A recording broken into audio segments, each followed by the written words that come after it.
हाँ, तो मेरे प्रिय छात्र छात्राओं, एक अबुल कलाम का ये कथन है, नदी में गिरने से कभी भी किसी को मौत नहीं होती। नदी में गिरने से कभी भी किसी को मौत नहीं होती। मौत तो तब होती है जब उसे तैरना नहीं आता। क्या कहा? मौत तो तब होती है जब उसे तैरना नहीं आता। ठीक उसी तरह परिस्थितियाँ कभी भी हमारी समस्या नहीं बनती। परिस्थितियाँ कभी भी हमारी समस्या नहीं बनती। अरे समस्या तो तब बनती है जब हमें परिस्थितियों से लड़ना निपटना नहीं आता। तो इसीलिए भाई परिस्थितियों से दुख सुख में हर हाल में परिस्थितियों से निपटना यानी लड़ना हमें सीखना चाहिए। तो आइए चलते हैं भाई, आज का फिजिक्स में हमारा टॉपिक है जीनर डायोड क्या है, जो देखिए 2012 का 15वां प्रश्न है और 2017 का भी 15वां प्रश्न है। सो आप इसे देख सकेंगे। जीनर डायोड क्या है, वोल्टा नियंत्रक के रूप में इसका उपयोग की व्याख्या करें। तो आइए चलते हैं जीनर डायोड। जीनर डायोड विशेष रूप से निर्मित ऐसा पीएन संधि डायोड है जो बिना खराब हुए उत्क्रम भंजन वोल्टेज पर नियंत्रण कार्य करता है। देखते हैं ब्रेकिंग पॉइंट यानी विघटन या भंजन बिंदु क्या है। यदि बायस वोल्टेज को बहुत अधिक बढ़ा दिया जाए तो जंक्शन के निकट सहसंयोजक बंधन टूटने लगते हैं और अधिक संख्या में इलेक्ट्रॉन और छिद्र उत्पन्न होने लगते हैं। अतः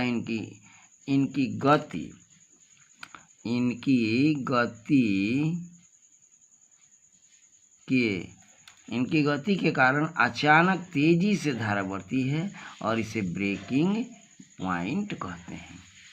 वोल्टेज नियंत्रक यानी स्टेबलाइजर के रूप में जीनर डायोड का इस्तेमाल कैसे किया जाता है। तो देखिए, जीनर डायोड से प्रवाहित होने वाली धारा में अधिक परिवर्तन होने पर भी जीनर वोल्टा नियंत्रित रहती है। इसी गुण के कारण इसका उपयोग वोल्टेज नियंत्रक के रूप में किया जाता है। यानी डायोड में प्रवाहित होने वाली धारा में अत्यधिक परिवर्तन होने पर भी जीनर वोल्टा कांस्टेंट रहती है, नियत रहती है ना। और इसी गुण के कारण इसका उपयोग वोल्टेज नियंत्रण यानी स्टेबलाइजर के रूप में किया जाता है। श्रेणी क्रम में आरएस से होते हुए, देखिए ये आरएस है, फिगर देख लीजिए। आरएस से होते हुए जीनर डायोड इसी प्रकार जोड़ा जाता है कि डायोड उत्क्रम अभिनति में हो। यानी उत्क्रम अभिनति में ये जोड़ा जाएगा। इनपुट वोल्टेज में वृद्धि से आरएस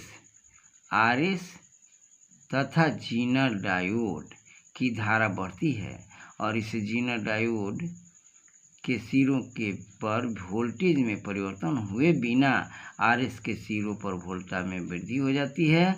अतः जीनर डायोड से प्रवाहित धारा में परिवर्तन होने पर भी भंजन क्षेत्र में वोल्टा नियंत्रण रहती है और इस प्रकार जीनर डायोड एक वोल्टा नियंत्रक यानी वोल्टेज स्टेबलाइजर की तरह कार्य करता है। हाँ, तो भाई देखिए, आज का हम ये देखने जा रहे हैं कि 2017 का 15वां प्रश्न कैसे आया।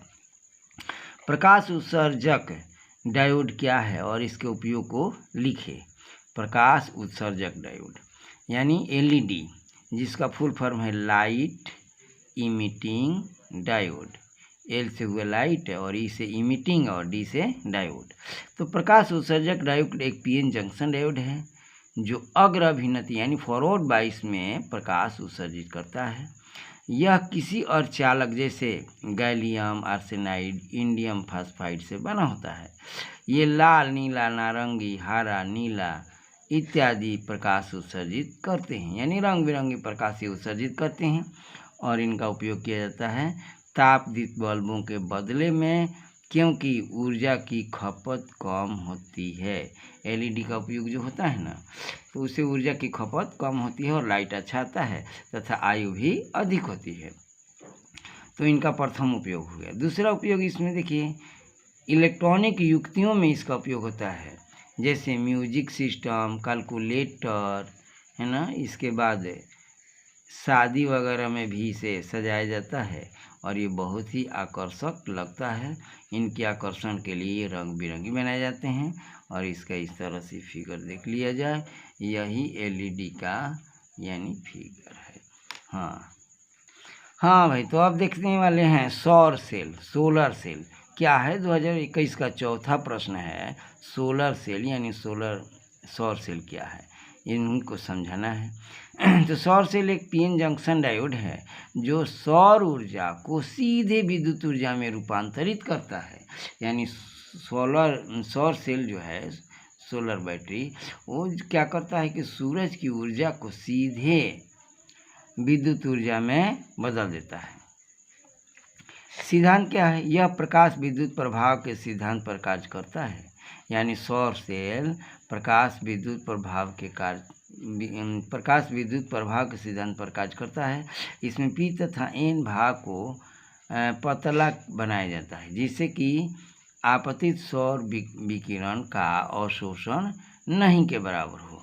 तो आइए, पीएन जंक्शन प्रकाश को अवशोषित कर छिद्र तथा इलेक्ट्रॉन उत्पन्न करता है। पीएन जंक्शन जो है ना, प्रकाश को अवशोषित करके छिद्र तथा इलेक्ट्रॉन उत्पन्न करता है और जंक्शन के दोनों सतहों पर वितरित आवेश उत्पन्न होते हैं और इनमें से इनके बीच एक विद्युत वाहक बल स्थापित हो जाता है और यही कारण है कि परिपथ में धारा प्रवाहित होने लगती है। सो आप इस फिगर को देख सकते हैं, यह है फिगर एलईडी का। आइए, एलईडी का उपयोग क्या है। उपयोग में उपग्रहों में उपयोग होने वाली इलेक्ट्रॉन युक्तियों में भी इसका उपयोग होता है। इसके अलावा अंतरिक्ष यान में होता है, विद्युत ऊर्जा उत्पादन में भी इसका उपयोग होता है। सो आप देख लिए कि किस तरह से हम एलईडी का इस्तेमाल करते रहते हैं और आजकल के युग में ये बहुत ही कमाल करता है, यानी कमाल अपना दिखा रहा है। सुंदर से सुंदर सजावटों में इसके काम आ रहे हैं। तो हाँ भाई, अब देखने वाले हैं ट्रांजिस्टर। ट्रांजिस्टर क्या है, एनपीएन तथा पीएनपी ट्रांजिस्टर में अंतर बताइए। तो ट्रांजिस्टर एक प्रकार के अर्धचालक उपकरण है जिसका उपयोग प्रवर्धन या दोलित्र की तरह किया जाता है। ट्रांजिस्टर क्या है, ट्रांजिस्टर एक प्रकार का अर्धचालक है और जिसका उपयोग प्रवर्धन या दोलित्र की तरह किया जाता है। इसके दो प्रकार हैं, एनपीएन जंक्शन ट्रांजिस्टर और पीएनपी जंक्शन ट्रांजिस्टर। हाँ भैया, आप देखने वाले हैं एनपीएन ट्रांजिस्टर तथा पीएनपी ट्रांजिस्टर में क्या अंतर है, क्या विभेद है, what is the difference between NPN and PNP transistor. तो आइए देखते हैं। एन प्रकार के अर्धचालकों के बीच एक पी प्रकार की पतली परत होती है। एनपीएन में क्या है, एन प्रकार के अर्धचालकों के बीच एक पी प्रकार की अर्धचालक है, ये सो पतली है। इसमें क्या होता है, पी प्रकार के अर्धचालकों के बीच एन प्रकार की पतली परत होती है। यानी दो पी के बीच एक एन है और इसमें दो एन के बीच एक पी है। तो ये है एनपीएन और ये है पीएनपी। इसका चिन्ह संकेत इस प्रकार का होता है। सो एनपीएन का संकेत है सो ई की तरफ चलेगा और पीएनपी का संकेत है कि ये ट्रांजिस्टर की तरफ आएगा। और ये भी है base emitter collector, base emitter collector. हाँ, इस तरह से बेस इमीटर कलेक्टर का ये नाम दिया जाता है। ई से इमीटर यानी इमीटर है और बेस से ये आधार है और सी कलेक्टर संग्राहक है। ये है ई उत्सर्जक। तो आइए, तीसरा नंबर है कि उत्सर्जक एवं संग्राहक यानी ई और सी एन प्रकार के अर्धचालक पर बनाए जाते हैं, जबकि आधार पी प्रकार यानी आधार बी जो है वो पी प्रकार के अर्धचालक पर बनता है। इसमें इलेक्ट्रॉन धारावाहक होते हैं, यानी एनपीएन में इलेक्ट्रॉन धारावाहक होते हैं। इधर देखिए, उत्सर्जक एवं संग्राहक यानी ई और सी देखिए, ई है उत्सर्जक, सी है संग्राहक कलेक्टर और बी है बेस। उत्सर्जक एवं संग्राहक पी प्रकार के अर्धचालक पर बनाए जाते हैं और जबकि आधार एन प्रकार के अर्धचालक का होता है। इसमें होल यानी छिद्र धारावाहक होते हैं और इसमें इलेक्ट्रॉन धारावाहक होते हैं और इसमें होल यानी छिद्र धारावाहक होते हैं। धारा की दिशा इलेक्ट्रॉनों की गति के विपरीत होती है। धारा की दिशा, नोट में देख लीजिए, धारा की दिशा इलेक्ट्रॉनों की गति के विपरीत होती है। आइए अब लास्ट इसमें देखते हैं कि दोलित्र क्या है। विद्युत तारे खींचकर समझाएं। ट्रांजिस्टर का उपयोग दोलित्र की भांति किस प्रकार किया जाता है। और 2014 का 35वां, 2019 का 24वां प्रश्न है। तो आइए देखते हैं दोलित्र यानी ऑक्सीलेटर। दोलित्र वह युक्ति है जिसकी सहायता से बिना किसी बाह्य निवेशी प्रत्यावर्ती वोल्टेज लगाए निश्चित आकृति के प्रत्यावर्ती वोल्टेज प्राप्त किया जा सकता है। दोलित्र वैसी युक्ति है